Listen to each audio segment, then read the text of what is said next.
Jadi, si mayat itu disiksa dengan tangisan daripada ahli keluarganya. Yang tangisan ini beda pendapat ulama. Yang nangis di sini nangis ratapan, ya. Yang satu nangis ratapan. Kedua nangis sambil nyobek baju, ngusut rambut, jubutin rambut, termasuk ya berkata sambil nadab menyebut-nyebut kebaikan-kebaikan, intinya nggak ridho ya dengan takdirnya Allah Subhanahu Wa Taala. Nah, tentang masalah mengeluarkan air mata, nangis itu diperbolehkan.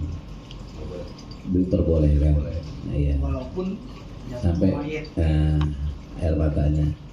Nah, dalam satu keterangan ulama, kecuali wasiat tuh si mayitnya. Kecuali si mayitnya wasiat, kalau saya meninggal dunia nangis ya, untuk menunjukkan bahwa orang ini ada orang yang berharga di mata ini ya, mesen. Saya mesen tuh kita wasok dalam kitab Irsyadul Ibad saya baca. Ya seperti Cina kan, itu Cina senang banget kalau meninggal dunia. Ya sampai dibayar kan nangis kan, disuruh ya. Nah itu yang begitu diratap seperti itu yang akan disiksa si mayit itu dengan ratapan itu. Sampai mesen kalau saya meninggal dunia kudu banyak yang nangis ini. Ya seakan-akan dia orang terhormat, orang terpandang, orang yang istilahnya apa? Nah itu sampai wasiat begitu tuh si mayitnya idza wasok. Itu ketika wasiat itu yang menyebabkan dia sampai dosa. Apalagi sampai memunculkan air mata jatuh ke si mayit ya. Kalau tidak ada tujuan ke sana, karena ada tujuan tetap ridho dengan takdir Allah, karena rasa sayangnya itu nggak jadi masalah, nggak ada larangan. Ada lagi kalau di dosa kan mungkin ini ya. Di dosa ada yang pingsan. Iya. Ada yang gitu. Sementara kalau pingsan karena bukan karena ini ya, bukan karena takdir, menolak takdir nggak jadi masalah. Nangis, jadi nggak ada larangan orang jangan nangis ya, nggak ada larangan kayak gitu, nggak ada gitu. Jangan nangis ya, orang nangis ya, orang nangis sedih wajar baik. Gitu. Enggak, maksudnya kalau nangis memang nggak apa-apa, nangis, tapi saya ingat waktu kayak zaman, tapi jangan sampai air matanya jatuh ke mayit tuh. Nggak ada juga keterangannya, belum dapat sih. Ini Iya. apa itu? Nah, itu Apa mungkin ditakutin seperti itu mungkin ya? iya, seperti takutnya sampai terjadi ratapan nggak ridhonya itu. Gitu. Mungkin ditakutin Iya. ke situ kan larinya, berarti yang gitu ya. Iya. Cuma selama ini yang saya ingat kayak gitu jadinya. Kecuali Nangis nggak apa-apa, tapi jangan sampai air matanya gitu kesentuh. Jangan sampai air mata jatuh ke mayit gitu. iya, tapi belum dapat saya. Sementara itu dia jatuh kecuali wasiat ya, sampai wasiat kalau saya meninggal dunia tangisin. Itu tangisin, rasa apa ya, bahwa dirinya orang yang berguna gitu kan, ditinggal orang berguna. Kemarin kan ada mafia anak kecil umur 4 tahun diberi kali lemahnya nangis ya, yang dulu juga masih yang dulu gak macam itu dan air mata udah banyak yang biasa cuma coba gitu. Nangis boleh sebelum dikubur atau setelah diurusin juga gak jadi masalah. Gitu. Atau setelahnya juga boleh. Yang bagus mah setelahnya mah ya jangan sedih lebih gitu, lebih jangan. Kalau bisa mah ya, kalau nggak bisa orang nangis. Yang penting dia bukan karena tidak ridho dengan takdirnya Allah, itu yang susah itu orang. Kalau masih kecil, kalau ngapa bukan gua baik, kan gitu kan, itu kan nggak percaya udah. Masa depan masih luas. Ya gua udah gak berguna, mending gue mati kan gitu. Ya, Allah salah pilih kan, jadi gitu tujuan. Kita nggak boleh listrik siapa? Listrik siapa? Mati mudahan kan Jadi nggak ada. Karena dalam kematian itu kata Imam Ghazali, innal mauta la yahzumu fi waqtin mahsusin wala fi halin mahsusin wala fi sinin mahsusin. Jadi kematian itu tidak masuk pada waktu-waktu yang ditentukan dan tidak masuk pada tingkah yang ditentukan, dan juga tidak masuk kematian itu pada umur yang ditentukan. Mana pada waktu kita nggak tentuin, selama 24 jam kita kan dirahasiakan kapan kita mati. Nggak ada kan ketentuan mati dari asal ke ini, nggak ada kan, nggak ada. Atau pihak hadis mahsusin pada tingkah yang disusun juga enggak. Ya seperti mana? Dalam keadaan sehat, dalam keadaan sakit, dalam keadaan kaya, dalam keadaan miskin, dalam keadaan kita senang, dalam keadaan kita susah, enggak ada ketentuan. Dalam keadaan kita ingat sama Allah atau dalam keadaan kita lalai sama, enggak ada ketentuan itu. Seperti itu. Kalau Allah mau cabut, ya sakitnya mati, yang sehat juga mati, yang lagi senang mati, yang lagi susah juga mati, yang lagi kaya mati, yang lagi miskin juga mati. Bahkan orang yang lalai kepada Allah juga mati, orang yang ingat juga kepada Allah dalam keadaan bisa mati seperti itu. Yang kita pengen lagi ngapain, yang penting mah lagi ingat sama Allah sama aja, gitu. Ya, ingat Allahnya itu yang enak, jangan dalam keadaan goflah sama Allah, gitu.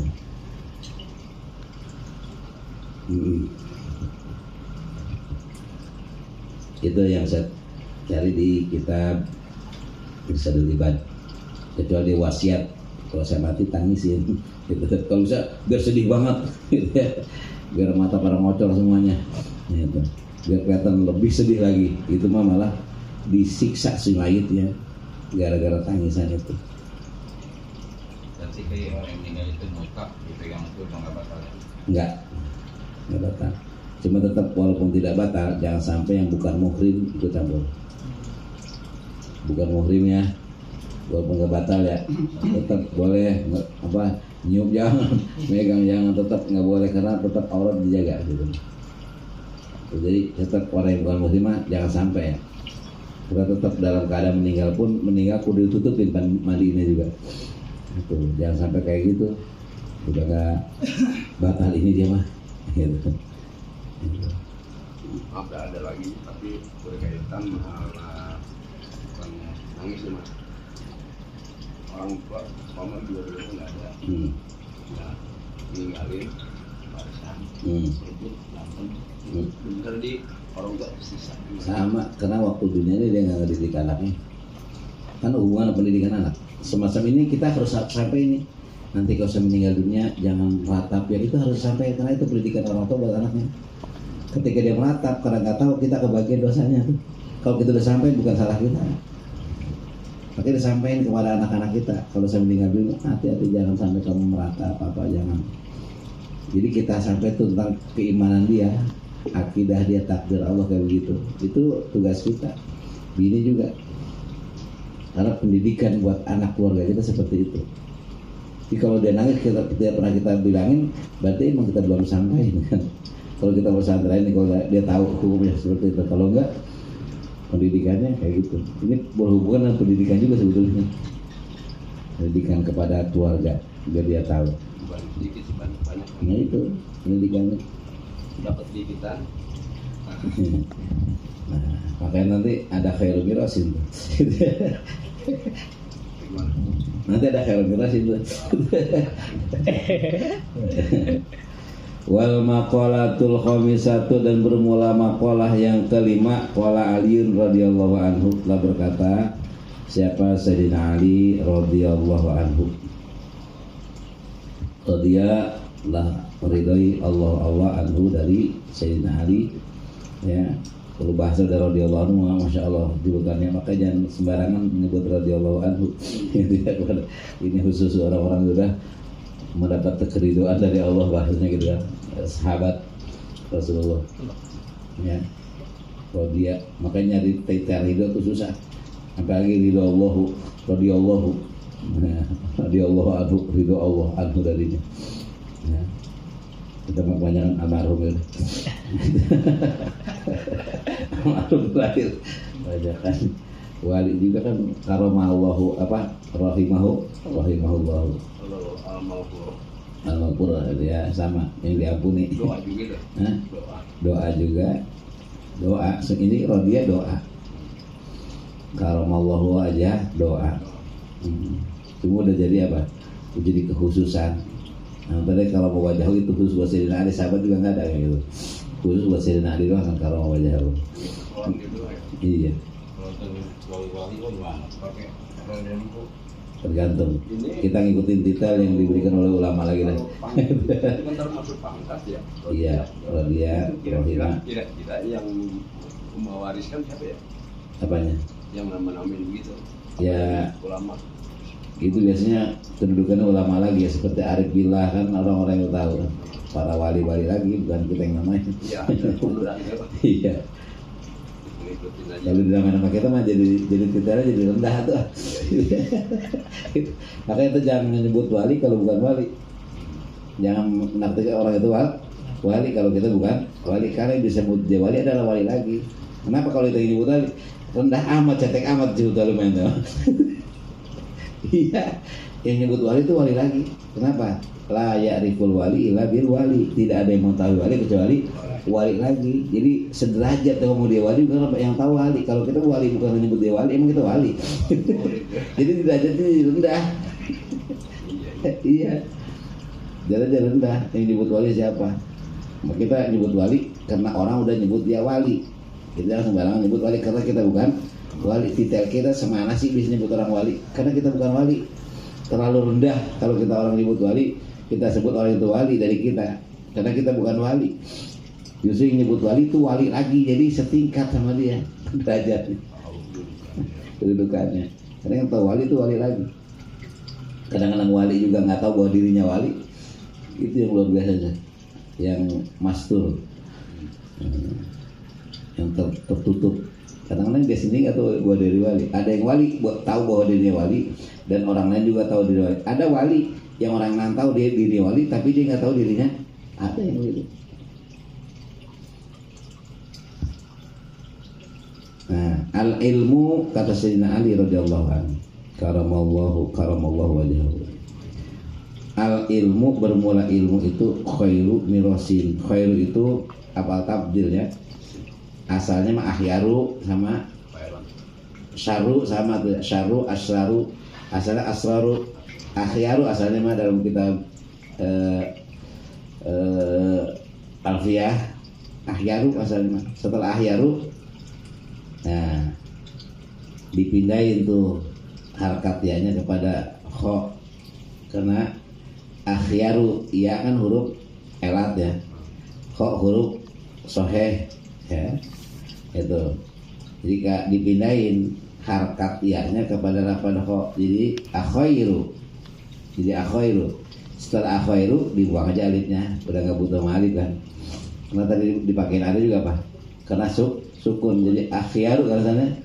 Nah, setelah akhyaru dipindahin harkat ya kepada kho, jadi akhairu. Setelah akhairu dibuang alifnya jadi khairu gitu. Jadi prosesnya gitu. Kok ini ada lapar khairu, asalnya mah sama, abdulu, abalu ya, akhyaru sama, asraru sama, asraru asalnya mah ya, asraru, syarrun nas kan itu ya, seburuk-buruknya manusia kan itu ya, syarrun nas, khairun nas kan sama tuh. Asalnya mah asraru, setelah asraru dipindahin tuh harkat apa? Harkat ro ya, ru ya, dipindahkan kepada sin. Jadi asaru, setelah asar apa? Diidghamkan. Jadi asarru. Ya, karena yang pertama sukun, yang kedua berharkat. Asarru, setelah asaru dibuang apanya? Alifnya, jadi syarru. Jadi gitu prosesnya. Tetap aku dengan apal takdir dengan lapan af'alu, wajan af'alu. Kata Sayyidina Ali, dari 10 ya perkara ini, yang pertama al ilmu khairu mirasin. Ilmu itu sebaik-baiknya harta pusaka. Ilmu itu sebaik-baiknya daripada warisan. Ya. Itu.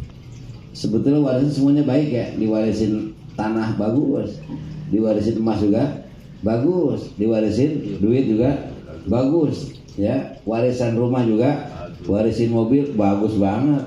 Gitu ya. Tapi mana di antara warisan yang terbaik? Kata Sayyidina Ali, al ilmu khairu mirasin. Ilmu itu sebaik-baiknya harta warisan. Ya. Kalau diwarisin harta dibagi-bagi habis. Apalagi punya sepetak belangan mah, itu sepetak bagi 5 cuma 400 meter gitu kan. Bagi 5 paling dari berapa itu? Sedikit banget. Tapi ributnya mah kemana-mana tahu gitu. Ya. Sampai ribut gara-gara warisan itu dibagi-bagi habis warisan harta mah. Ya. Kadang-kadang jadi ributan. Ya. Ada yang datang bulan lama. Ya, pengen dibagi malah pada ribut kaca semua. Saya gentak habis. Ini mau menyelesaikan warisan mau berantem. Berantem dulu situ saya masuk dulu. Masuk dulu. Berantem dulu. Udah berebut berapa sih yang diwarisin? Oh iya. Itu ya Allah kata saya. Dan beresin dulu ntar udah beres saya. Ya Allah. Ya, kalau jadi lama dah. Ya, seperti itu warisan. Harta seperti itu. Nah, makanya di antara sebaik itu kalau harta warisan bentuknya harta apapun ketika dibagi-bagi pasti akan habis. Ya, kedua pasti banyak yang pengen. Kedua, harta itu warisan harta kita yang jaga harta itu. Tapi kalau warisan ilmu kita yang dijaga. Kalau warisan ilmu kita bagi-bagi tidak akan pernah habis, bahkan bikin nambah. Ya, itu harta warisan ilmu tuh. Jadi kita punya ilmu, kita bagi-bagi itu ilmu. Itu ilmu gak bakalan habis-habisnya.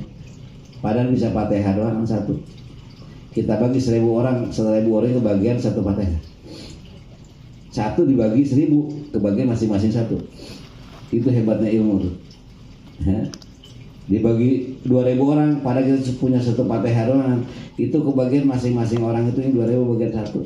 Dan kita nggak habis yang dari kita, malah nambah bikin bagus. Iya, itu hartanya. Kedua, nggak pakai jaga. Ya, punya ilmu masih banyak-banyak juga tidur nyaman. Nggak ada yang mau nyolong ilmu, nggak ada yang ngerebutin ilmu, nggak ada. Ya, itu. Kemudian kita akan dijaga oleh ilmu, bukan kita yang menjaga ilmu.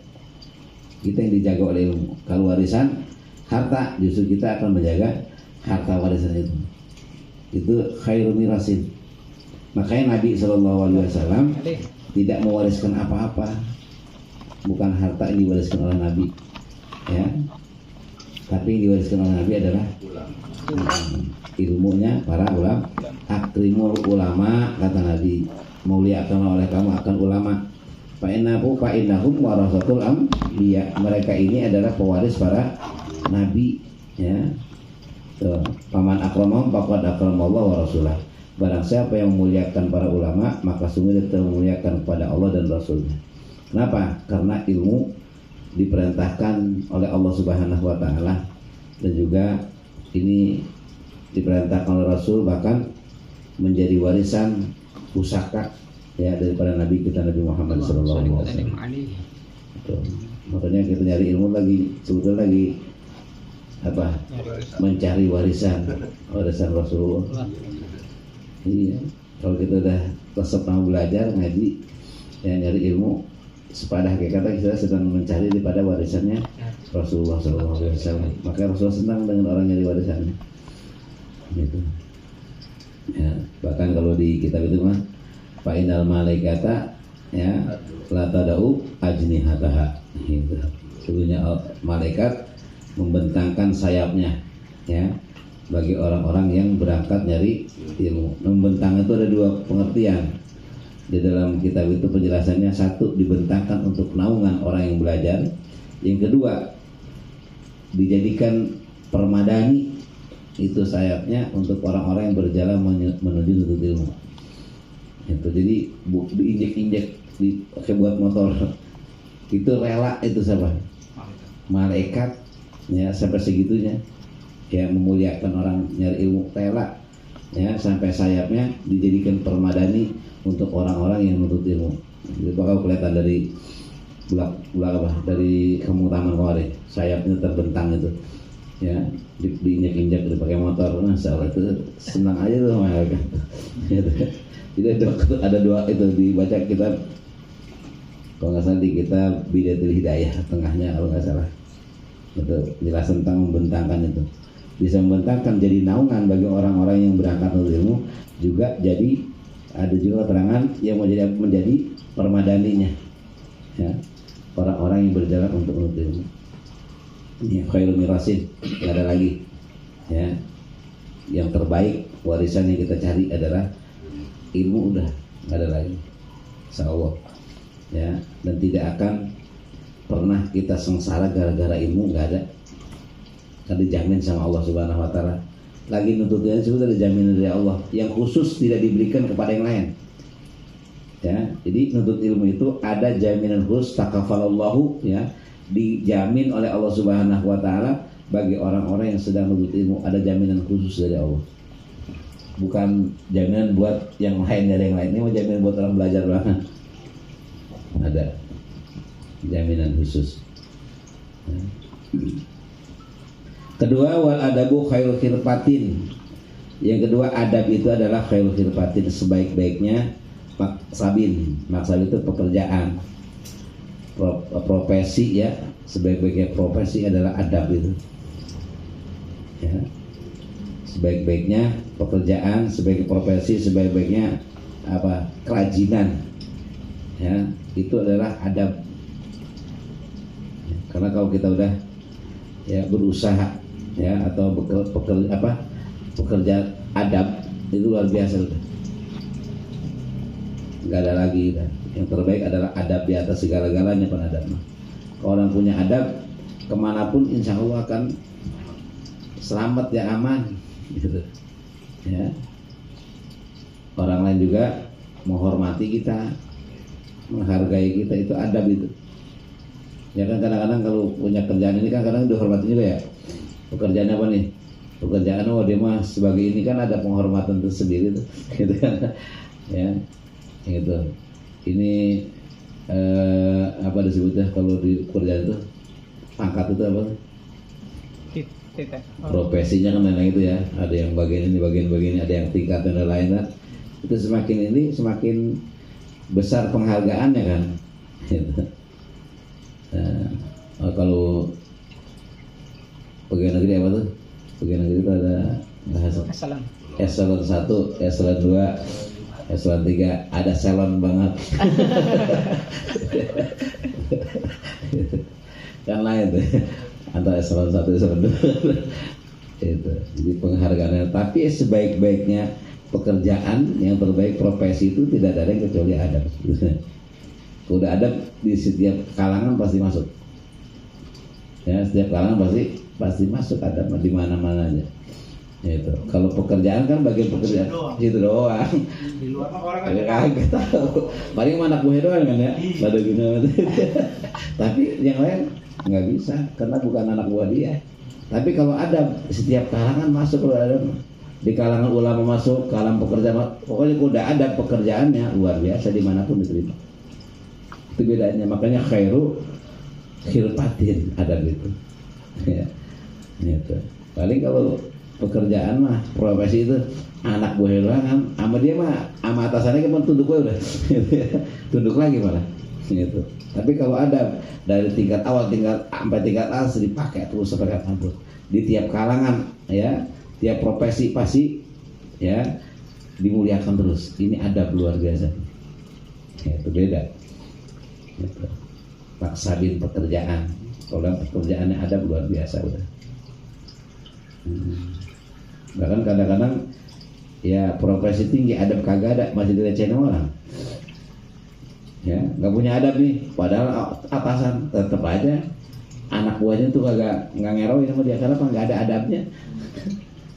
Tapi bawahan adabnya bagus, kadang-kadang jangan lagi orang biasa, bosnya juga senang sama dia gitu ya, atas senang sama dia kenapa? Adabnya bagus. Itu adab luar biasa. Makanya pekerjaan yang terbaik adalah adab dibanding yang lain. Ya. Setiap kalangan masuk, di mana masuk. Wa taqwa khairu zadin.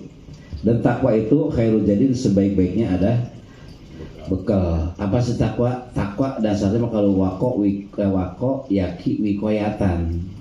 Ya, kalau dalam segi bahasa wako yaki wikoyatan. Wikoyatan itu menjaga, memelihara. Wikoyatun nafsi amma yubghidullah, menjaga diri daripada bencinya Allah. Takwa dalam segi bahasa ya. Wako dari ambil wako yaki wikoyatan. Ya, wako yaki wikoyatan. Ya. Itu wikoyatun nafsi amma yubghidullah. Ya. Menjaga diri daripada bencinya Allah. Dengan jalan apa? Imtithalu awamirillah wazdinabun nawahihi. Bagaimana agar supaya Allah tidak benci, ya, menjaga dari benci Allah. Di antaranya imtithalu awamirillah, melaksanakan segala perintah Allah, wazdinabun nawahi, menjauhkan larangan-larangan Allah. Nah, di sini dibagi itu. Ya. Ini sebaik-baiknya bekal ketakwaan itu asal takwa ittiqau syirki. Ittiqau syirki itu menjauhkan diri daripada musyrik, satu tuh asal takwa itu. Jadi gimana caranya menjauhkan diri daripada ya kemusyrikan. Kedua, summa ba'dahu ittiqaul ma'asi. Kemudian setelahnya musyrik, ittiqaul ma'asi, menjaga diri atau menghindari daripada segala perbuatan maksiat, wasubahati, dan yang subhat. Ya. Wasaiati, ya. Dan kejelekan. Summa ba'dahu ittiqa'u syubhati. Kemudian setelah itu baru menjauhkan diri daripada yang subhat. Ya, menjaga, menghindari daripada yang subhat, yang remeng-remeng. Kalau tadi menjelas maksiat, lawan kejelekannya. Ini masalahnya ittiqa'u syubhati, menjauhkan daripada yang subhat, remeng-remeng, antara halal dan haram, antara boleh tidak boleh, antara hak dan batil. Ya, ini subhat. Ya, kenapa? Al halalu bainun wal haramu bainun wa bainahuma umurun mustabihatun. Di antaranya ada perkara-perkara subhat yang hasil remeng-remeng. Ya, lebih baik tinggal. Da ma yaribuka illa ma la yaribuka. Ya. Tinggalkan oleh kamu, ya. Ma yaribuka, apa yang meragukan pada kamu, illa ma la yaribuka, kepada perkara yang tidak meragukan. Mana tidak meragukan? Yakin udah ini mah, ya, ditinggalin selamat, gitu aja keyakinan. Enggak mayri buka ilah. La tada badahu, udah ya, cuma tada'u, meninggalkan engkau, badahu, setelahnya syubhat, apa? Al-fudulatu. Al-fudulatu itu perkara-perkara yang tidak ada gunanya. Ya, fudulat yang enggak ada gunanya, ya. Itu yang berlebih-lebihan, padahal enggak haram, ya, enggak haram, tapi pudolat kalau dikerjakan enggak ada gunanya, gitu. Enggak ada guna buat dunia, enggak ada guna buat akhirat, enggak ada guna buat agama, tinggalin mendingan juga. Itu pudolat termasuk kita takwa meninggalkan pudolat, meninggalkan perkara-perkara yang tidak berguna. Kata Nabi, min husnil islamil mar'i tarkuhu ma la ya'nihi. Ya, sebaik-baiknya Islam seorang, tarkuhu ma la ini, meninggalkan sesuatu yang tidak ada gunanya.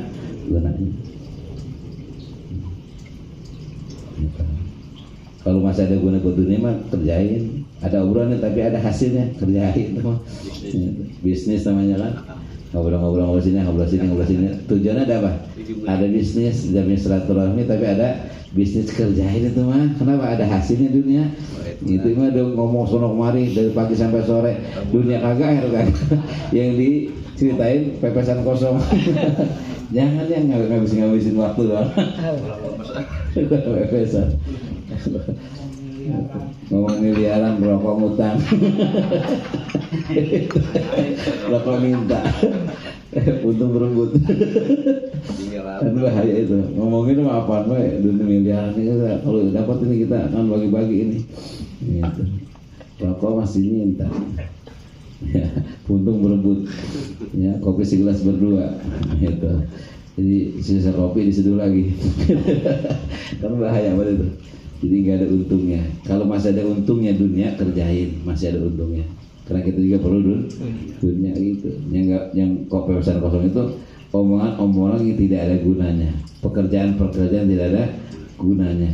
Nggak ada hasil dunia, nggak ada hasil akhirat. Gitu. Tinggalin gitu masa yang sayang. Gitu. Ya. Apa disebut ya? Yang sayang. Ya, lagu udah ngantuk lagi, mata ngantuk, perut lapar. Itu udah pada merah ngomong pagi sore. Ingin ngomongin itu baik gitu. Ya Allah, waktu habis sholat Zuhur kagak, asar kagak, maghrib lewat. Gitu. Buatan asik ngomongin nanti kalau kita dapat begitu udah. Gitu. Akhirnya menghayal. Ya. Calot gitu. Bukan urusan. Kudulat ini ya. Kudulat. Nah, kira-kira nggak ada gunanya tinggalin. Sayang waktu. Goplah ya. Digoplah. Juga. Wal ibadatu khairu bidu'atin, dan ibadah itu adalah sebaik-baiknya modal. Apa ibadah itu? Nihayatu ta'zimillahi ta'ala, adalah puncak mengagungkan kepada Allah Subhanahu wa taala itu ibadah. Sesuai dengan firman Allah, kita ini di dunia diciptakan untuk ibadah. Wa ma khalaqtul jinna wal insa illa liya'buduni, ya. Gitu. Ibadah. Wa hiya ma tu'addu li tijaratin minal mal. Jadi modal tuh, Pak. Modal pokok ibadah, modal pokok gitu. Ini sebaik-baiknya modal adalah ibadah. Ya, kalau kita udah nggak ibadah, berarti kita udah nggak punya modal ya. Nggak punya modal udah. Kalau kita menjauhkan ibadah itu nggak punya modal hidup. Sedangkan Allah Subhanahu wa taala ngasih modal kita di dunia ini diutus, ya, diciptakan oleh Allah adalah untuk ibadah. Kalau kita nggak ibadah, udah nggak punya modal untuk akhirat. Ya, sedangkan puncaknya ta'zim adalah ibadah. Ya, bahkan Rasulullah sampai disebut bi abdihi, itu gara-gara ibadahnya pol luar biasa. Sampai Allah julukin ini adalah hamba Allah. Itu hamba Allah. Yang nyebut hamba Allah itu Allah. Gitu. Ini benar-benar bahwa pengabdian Rasulullah kepada Allah nggak ada yang nandingin. Jadi sempurna pengabdiannya Rasulullah SAW. Sampai disebut abdi, disebut abdinya sama Allah yang disembah. Ini baru nih hambaku yang benar-benar beribadah, hamba Allah namanya ini. Kalau kita kan hamba Allah dikira sendiri ya. Ini dari hamba Allah, kenapa? 10.000. Coba sejuta mah. Sebut. Salah nyebut tadi di komplain. Itu tadi bukan 100.000 ya, tadi 1 juta ya, maaf itu. Apa di komplain menjawab. Nyebut hamba Allah dia, jadi ragu-ragu nyebut hamba Allah ini, nyebut dia gitu. Kurang pas ditagih gitu. Ini hamba Allah sedikit gitu mah. Gitu. Ya, hamba Allah. Rasulullah pengabdiannya luar biasa, makanya sampai disebut hamba Allah, bi abdihi, oleh Allah yang disembah. Yang nyebut abdinya atau Allah dalam artian bahwa betul-betul pengabdiannya Rasulullah kepada Allah Subhanahu wa taala. Kalau kita kan hamba Allah sendiri ya. Jadi ini hamba Allah. Kenapa? Dikit. Gitu. Kalau abid ya abid. Orang yang ibadah. Ahli ibadah. Pelaku dia mah. Kalau ibadah objeknya. Ya. Kalau pelaku apa itu pelaku? Predikat ya? Subjeknya. Ya kalau bid'ah. Jadi ngapain kita? Udah ibadah aja itu sebaik-baiknya bekal, nggak ada lagi. Sebaik-baiknya modal ibadah. Wal amalu saleh khair wazirin. Khairul qaidin, dan bermula amal saleh itu adalah khairul qaidin, sebaik-baiknya yang menuntun ila jannati, ke surga. Ya. Nah itu ya, yang jadi nuntun kita tuh di akhirat nggak ada lagi ya. Amal soleh doang. Ya. Di kuburan yang nuntun kita amal soleh di akhir itu yang kita adalah amal soleh, ke surga itu amal soleh yang nuntun kita. Ya, bini belum tentu, orang tua belum tentu, anak juga nggak tentu. Yang pasti mah yang nuntun kita pasti amal soleh kita, nggak ada lagi yang nuntun kita ke surga. Ya, punya bini belum tentu, kadang-kadang malah nuntun kemana? Ke sono. Itu gara-gara ini nuntun kemana? Nuntun ke Lebak, nuntun ke Lebak. Gara-gara anak malah nuntun ke Lebak, bisa jadi begitu. Tapi amal soleh udah pasti ya. Itu yang nuntun kita ke surga amal soleh. Ya. Gitu. Yang lain belum tentu. Ya. Bahkan jadi sebaliknya. Ya, yang menjebloskan kita ke tempat itu. Kalau kita tidak melakukan amal soleh kepada anak, tetap kan itu kan, ya anak bisa nuntun kita gara-gara kita didik amal soleh juga. Jadi orang yang soleh, baru bisa nuntun tuh baru tuh. Maka disebut waladun soleh, itu yang bisa nuntun mah tetap. Itu kan amal kita juga masalah.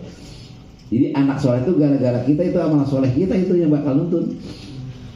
Kalau kita nggak bikin soleh nggak bakal bisa nuntun, justru jerumusin. Itu. Justru disebutnya waladun soleh, anak yang soleh.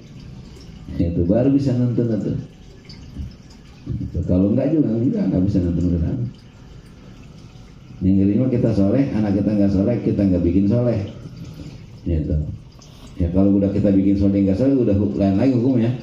Gitu kan? Karena kita sudah didik pada yang jalan untuk menuju kesolehan kan. Didik agama benar, dia nggak bisa protes nanti di akhirat. Tapi kalau kita biarkan mereka tidak melakukan amal soleh di alam dunia, kita berbuat amal soleh, nanti dia akan protes di hadapan Allah Subhanahu Wa Taala.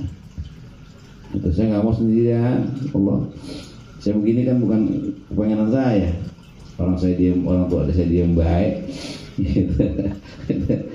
Ini kagak, ini kagak. Gitu. Nah itu yang bisa menjerumuskan walaupun kita berbuat amal soleh.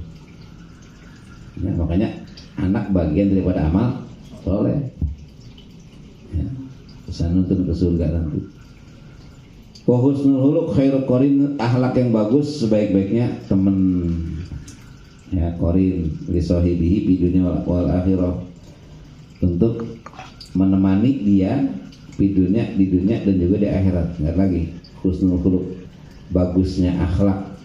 Ya, khairul qarinin. Makanya ada teman enggak usah banyak-banyak. Atuh be udah apa? Husnul khuluq kita. Kalau husnul khuluq dimanapun kita berada, kalau kita ditemani dengan bagusnya akhlak, luar biasa. Tidak ada tempat yang sempit bagi orang yang punya akhlak yang bagus, karena pasti dimanapun diterima dia. Jadi tempat sempit jadi luas, ya. Itu orang punya akhlak, ya, punya akhlak yang bagus. Nggak ada tempat sempit buat dia. Walaupun dunia itu ya apa namanya, kampung itu sempit, tapi kalau dia punya akhlak dimanapun diterima. Yang sempit itu orang yang punya akhlak. Walaupun lega, rumahnya lega, itu kampung lega, kalau nggak punya akhlak sempit baik. Di sini nggak terima, saudara nggak terima, gua sebenarnya gitu. Jadi sempit baik hidupnya, nggak diterima di mana-mana karena temannya suul akhlak, suul khuluq. Iya, di sini nggak terima, saudara nggak terima. Buat teman yang muda nggak terima, sama itu nggak terima, tetangga udah nggak mau terima. Kenapa? Akhlaknya buruk, sedem. Jadi dunia sebesar apapun sempit sama dia mah. Tapi orang punya akhlak baik, sesempit apapun di dunia, maka dia akan terasa lega. Kenapa? Karena temannya akhlak husnul khuluq. Nah, karena dimanapun dinebak, di situ orang pasti senang dengan dia. Ya lega. Kalau tetangga sini nggak terima, tetangga itu dunia, ya Allah sempit banget. Ya, sempit. Ya, nggak terima di mana-mana karena gara-gara akhlak yang kurang bagus. Gitu. Ya, di sini diomongin, seger keluar udah. Gitu. Ya, Pak. Sampai kondangan kagak diundang, selamat kagak diundang, seger, sempit. Masih diundang, alhamdulillah kan. Ya. Ini sempit, orang nggak pengen didudukin dia, nggak senang didatengin dia. Karena gara-gara akhlaknya sempit banget dunia. Ya. Nah, kalau berteman dengan akhlak, ini adalah teman yang terbaik di sahibihi untuk menemaninya di dunia wal akhirah dan akhirat. Makanya dalam perkataan ulama begini, arbaun yarfaul abda ala darajati, bahasa gitu.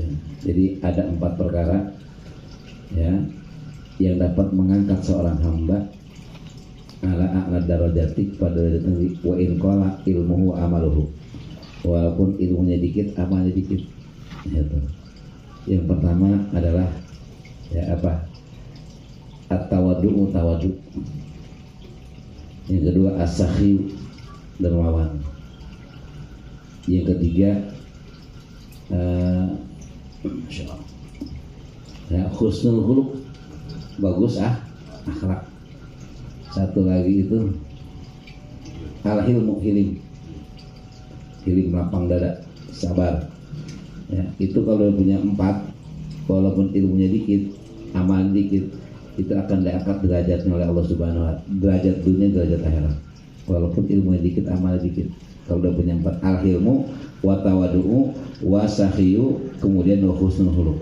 Ada 4. Kalau udah punya 4 itu, orangnya akan diangkat derajatnya oleh Allah Subhanahu wa Ta'ala kepada derajat yang paling tinggi. Wa in qala amaluhu wa ilmuhu, walaupun amalnya dikit, ilmunya dikit. Al-hilmu wa tawadu'u, kemudian wa sakhiyu wal husnul khuluq. Udah tuh, punya 4. Pasti diangkat derajatnya. Bahkan orang yang dermawan, sadatul al-asyau ya, as-sakhiyu sadat ya Allah, sadatul fil akhirah ya, as-sakhiyu sadatul ya, jadi tuan, bahasanya jadi tuan nanti di akhirat, tuan. Jadi penghulunya adalah as-sakhiyu. Punya 4 aja tuh, udah. Wal hilmu dan hilim itu di atas sabar sebetulnya. Jadi hilim itu lapang dada orangnya ya. Kalau hilim ini sifatnya, kalau subjeknya apa, halimun, orangnya halimun, pakai alif, halimun ya, orang yang lapang dada, orang yang sabar. Cirinya apa? 1, wasolaman qata'ahu. Yang kedua, yu'ti man haramahu. Yang ketiga adalah wa ya'fu amman dzalamahu. Itu ciri orang halim ya, lapang dada. Udah sangat-sangat sabar. 1, dia suka menyambungkan silaturahmi kepada orang sudah memutuskan tali silaturahmi. Yang kedua, dia memberi kepada orang yang tidak pernah memberi kepadanya. Yang ketiga apa? Wa ya'fu an dzalamahu, dia memaafkan kepada orang yang berbuat zalim kepadanya. Itu dadanya kayak apa coba itu, lapang. Di atas sabar berarti kan. Dia orang lagi mutusin silaturahmi, dia malah ya mendekati, menyambung silaturahmi. Orang gak bagi malah dibagi.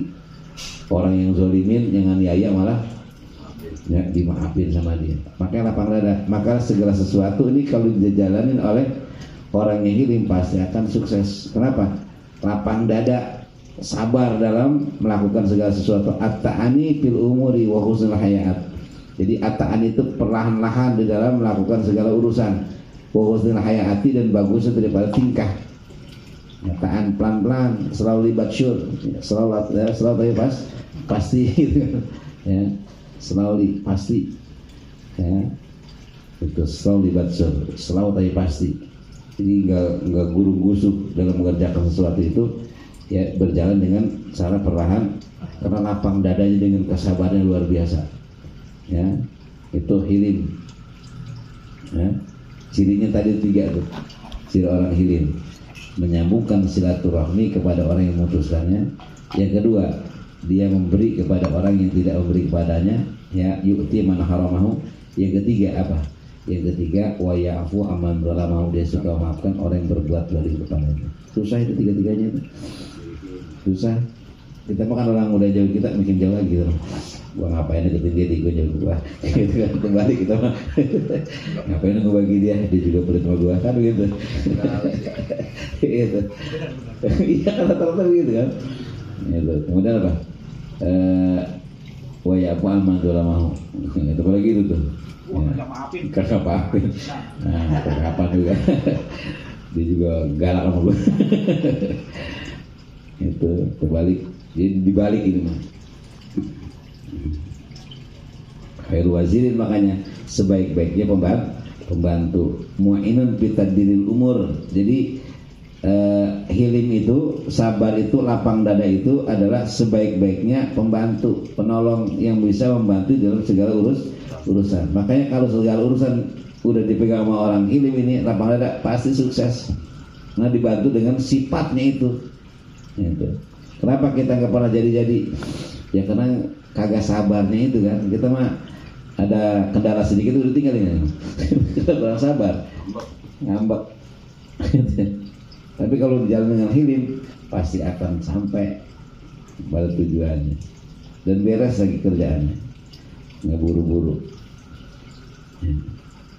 Wal qanaatu khairu ginan, dan qanaah itu sebaik-baiknya daripada kekayaan. Apa itu qanaah? Aridho bil qismah, ridho dengan pembagian. Mau dibagi berapa kayak ridho baik sama Allah. Ya, ridho baik udah. Ya sebaik-baiknya. Ya. Kasih dikit alhamdulillah, kasih banyak juga alhamdulillah. Jadi nggak ada bahasa kecewa pada Allah. Itu aja, senang aja bagi kasih. Itu kaya udah nggak ada lagi udah. Maka kaya bukan banyak harta sebetulnya, tapi kaya itu adalah menerima apa yang diberikan Allah. Kaya hatinya. Orang kaya bagaimanapun kalau masih tidak menerima hatinya, itu orang fakir. Dia kudu dikasih apa sebetulnya? Kudu dikasih zakat dan gitu mah kudunya. Hartanya banyak nih, masih kurang baik, itu jangan diminta zakat, ambil kasih zakat yang gitu. Karena masih kurang baik. Ya kita udah bilang alhamdulillah, saya mah punya sweater, besok pagi sweater, sore itu alhamdulillah, udah cukup batu dah. Yang penting iya, itu kan namanya qanaat tuh, terima baik apa adanya. Tapi udah harta banyak banget, yang ada juga nggak habis 7 turunan, masih bikin lagi. Kenapa? Masih kurang baik, persiapan untuk 70 keturunan. Gitu kan, masih kurang baik, itu namanya orang fakir. Kenapa dia masih butuh? Dia nggak bakal tenang hidupnya, nggak bakal tenang karena masih kurang baik. Yang tenang mah yang tadi. Ayah alhamdulillah, masa ada pagi ada saudara alhamdulillah, saya mah tidur nyenyak udah. Itu kan terima gitu deh. Tidur juga, ngorok juga kencang banget. Gitu. Tapi kalau ini udah rumah dijaga, satpam 3 lapis. Gitu ya. Anjing paling depan. Itu masih kurang baik, bulan gemboknya masa Allah. Itu masih takut baik. Kenapa? Gudang uangnya sama yang lagi usahain masih bingung baik ini. Ya Allah. Masih kurang baik, ada tuh ya. Kalau cerita nggak suka. Ini bahkan minyaknya juga masya Allah. Ya, itu nggak ada ketenangan. Sampai ada ini tukar dah, saya dengan ini minta tukaran. Satu kiai, yang satu lagi apa? Yang satu lagi pengusaha udah pasti udah. Yang itu udah nggak apa? Itu udah nggak ada serinya. Udah nggak ada seri duitnya, nggak laku berarti ya. Jadi saya meminta tukar karena saking pusing-pusing ngurusin harta itu sendiri. Kenapa? Dia itu aja udah banyak hartanya, masih bikin pabrik lagi yang lain. Sampai minta tukeran. Ya, sekarang kiai mau ini dah. Saya jadi posisi saya jadi posisi kiai, kagak mau, enak amat. Kenapa? Karena nggak bisa ketenangan jiwanya, itu masih kurang baik. Kata kiai, ini orang bukan kudu dikasih kita zakatnya yang begini, kudu dikasih zakat malah. Karena masih kurang baik. Ya. Makanya qanaat udah kayak gini. Kalau qanaat udah asik aja dah. Apa adanya terima. Makanya Allah Subhanahu wa taala telah berfirman, "Man amila sholihan min dzakarin untha wa min falaniyanahu ayatan tayyiba." Barang saya yang berbuat amal soleh min dzakarin, daripada laki-laki, au untha atau perempuan, wa min, halnya ia adalah orang, wawnya adalah halnya bermula dia adalah orang mukmin, beramal soleh dan kedudukan dia adalah orang mukmin. Apa jaminan dari Allah? Falanu yanahu hayatan thayyibah. Kata Allah, maka sungguhnya benar-benar kami akan berikan kehidupannya dengan kehidupan yang baik. Itu jaminan dari Allah. Kuncinya itu tuh. Panjang dalam mana amila sholihan min dzakarin untha wa huwa mu'minun.